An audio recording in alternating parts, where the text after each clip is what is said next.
Good morning, YouTube modeling community. This is Ron coming to you from Grandpa's Toy Room on a rainy, cold, drizzly Saturday morning here in Nebraska. I want to do a old kit. I'm getting all screwed up. Jason at Hot Rod Model Cars asked us what our oldest kit in our stash was, and also what our coolest kit was, or what we thought was the coolest kit. My oldest kit in my stash, as near as I've been able to figure out in the last couple of days, is this IMC 1/32 scale Chevy. They were a very minimal kit. I built the Plymouth that was the same vintage for my small scale build this year, but I purchased this in probably about 1966 or 67.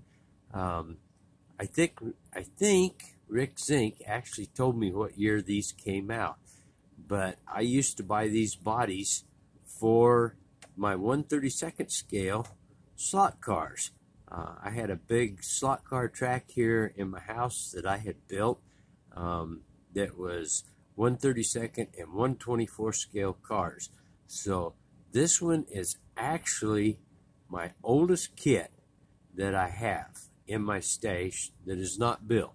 I do actually have some cars over in my display case that I built before this. I built in the very early 60s, 1961, 62, that vintage when I was down in Lincoln, Nebraska. I do have another one that I want to share with you just because of what it is. This one is a 1977 monogram. Yeah, you can't really see the kit that well, can you? Sorry about that. It's a 1977 kit of a 53 Corvette by Monogram. And as you can see on there, it says die-cast metal in plastic. And we're going to set it back down here and take the lid off so that I can show you what the inside of it looks like. And I'm going to try and do something here which may screw up everything, I hope not, and get down like this for you and take some of this stuff out, because as you can see, this kit is still all totally sealed up. This stuff is all red plastic in the kit, and then you actually have, I had a wreck down here beside me, you actually have a chrome tree laying in there, and the chrome and stuff looks awesome for it. A friend of mine gave me this kit just a few years ago, and then it has a die-cast body. It is so cool, and I actually think this is probably one of the coolest kits that I have in my collection or in my stash, whatever you want to call it. But it is really pretty neat.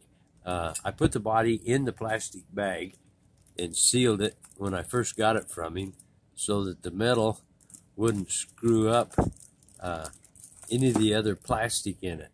So it is just such a neat little kit.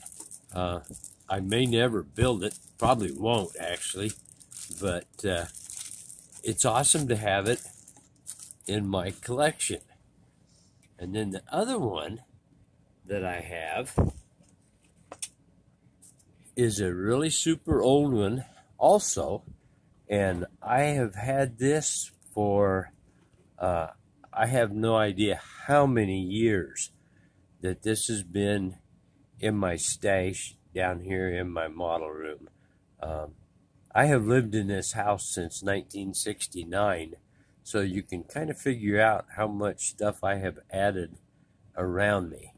I looked all through this thing and all around on it and could not find a date anywhere, but Tom over at Rambler 69 might be able to tell me what the year of it actually is. That's not going to stay up there, so we'll throw it over there. This is the instruction kit, the sheet for it that came with it, and I read this thing totally trying to figure out what year it was, and I was never able to. But it is just so cool. Has a complete description telling you about the Model A Ford. So just a really fun thing, something awesome to have in my collection. There's one of the little ads that was on it when it came with it. So, and then I'm just gonna try and tip it up without having a total wreck. It's even got vintage dirt and stuff inside the box. That's pretty funny. But there is the contents of the kit, all die cast. The body itself is in 3 pieces. You have 2 halves for the body, and then a separate trunk lid in there. It's got plastic wheels, real cool little plastic wire wheels, and then it's got rubber tires, actually soft rubber tires. So I just wanted to answer Jason's question and show you these old kits. You can even see the flash and stuff on the die cast on the parts that would have to be cleaned up if a person ever built it. Probably won't ever build this one either, because as long as I've had it, I never ever attempted to start it or anything. But getting too long, Ron's talking too much, so thank you, Jason, for the question. It's really cool. I've been watching a lot of the guys' videos and have seen some really neat old stuff. So anyway, this is Ron, thanking everybody in the community for the support this week. You've just been awesome. This community is the most fantastic thing to be involved in. So anyway, I'm going to shut up. This is Ron from Grandpa's Toy Room saying so long for now.